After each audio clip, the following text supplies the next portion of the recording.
Hello friends, எல்லாருக்கும் good morning. இப்போ வந்து எறா பிரியாணி செஞ்சுக்கலாம். நான் 1/2 கிலோ எறா க்ளீன் பண்ணி மிளகாத்தூள், இஞ்சி பூண்டு பேஸ்ட்டு, கரம் மசாலா போட்டு கலந்து வச்சுருக்கேன். இப்போ 1 ஸ்பூன் பிரியாணி மசாலா, 1 ஸ்பூன் தனி மிளகாய் தூள், கரம் மசாலா 1/2 ஸ்பூன் போட்டிருக்கேன்.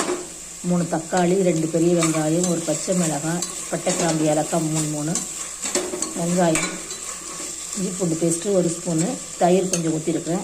இப்போ நம்ம மசாலாவை போட்டுக்கலாம். இது போட்டு முடிச்சோடனே நம்ம எறாவை போட்டுக்கலாம்.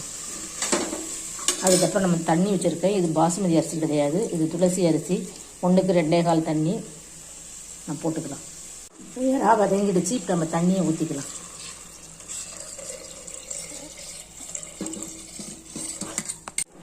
தண்ணி கொதிச்சு அரிசி போட்டாச்சு. இப்போ அரிசியும் சாதமும் ஒன்று போல் வந்த பிறகு நம்ம குக்கரை மூடி சிம்மில் வச்சு 10 நிமிஷம் ஆஃப் பண்ணால் பிரியாணி ரெடி.